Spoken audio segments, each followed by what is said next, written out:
pilkada, para calon gubernur Jakarta kian intens mengidentikan diri dengan para tokoh berpengaruh. Usai acara Rey Jakarta hari Kamis, calon gubernur Jakarta nomor urut 1 Ridwan Kamil mengaku diminta Presiden Prabowo Subianto memimpin proyek tanggul laut raksasa atau Giant Sea Wall jika terpilih jadi gubernur Jakarta. Kata RK, dalam proyek ini ia diminta Prabowo memimpin para gubernur sepulau Jawa. Jakarta adalah salah satunya diarahkan diminta oleh Pak Prabowo. Padahal zona khasnya memang di Jawa Barat, tapi ada alasan. Kang, kalau terpilih beresin kekumuhan, masa ibu kota Jakarta kota global masih ada kekumuhan? Pak mata dengan saya. Itu yang namanya Giant Sea Wall akan pimpin para gubernur se-Jawa. Tak ketinggalan, calon gubernur Jakarta nomor urut 3 Pramono Anung melempar rencana program mengombinasikan gagasan mantan gubernur Jakarta Anies Baswedan dan Basuki Cahayapurnama atau Ahok. Pram mengombinasikan konsep hunian DP 0% gagasan Anies dan hunian di atas pasar gagasan Ahok. Di Jakarta ini problem utamanya adalah pembebasan lahan. Kenapa DP 0% yang digagas Mas Anies dan Mas Sandi yang sebenarnya bagus, kemudian dalam aplikasinya ada hambatan.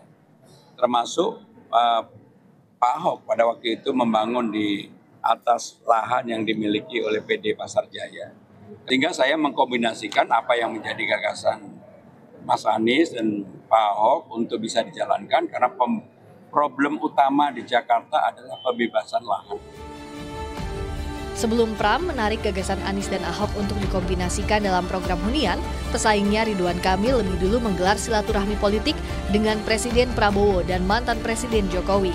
Dalam 2 hari berturut-turut, RK makan malam dengan Prabowo di Jakarta dan makan siang dengan Jokowi di Solo. Pengamat politik Jayadi Hanan berpandangan semakin ketatnya elektabilitas antar paslon membuat semua calon berupaya memaksimalkan semua potensi, termasuk dari efek endorsement para tokoh. Nah, 4 tokoh yang kita sebut hari ini, Pak Prabowo, Pak Jokowi, Mas Anies, Ahok, itu semua adalah tokoh-tokoh yang dianggap bisa berpengaruh karena masing-masing punya dianggap memiliki massa, memiliki pengikut yang masih cukup besar di Jakarta. Jadi salah satu faktor yang penting dalam pilkada kali ini yang bisa diharapkan dari keempat tokoh itu adalah apa yang kita bisa sebut sebagai endorsement effect, efek endorsement gitu. Fenomena silaturahmi politik dengan tokoh besar tak hanya dilakukan calon gubernur Jakarta. Calon gubernur dan wakil gubernur Jawa Tengah nomor urut 2 Ahmad Lutfi Taj Yassin juga menemui Jokowi dan Presiden Prabowo yang sedang ke Solo pekan lalu. Sementara dari kubu lawan, Ketua Umum PDI Perjuangan Megawati Soekarno Putri sudah turun gunung sekali di Semarang dan direncanakan akan berkunjung ke Solo pertengahan November ini. Tim Liputan, Kompas TV.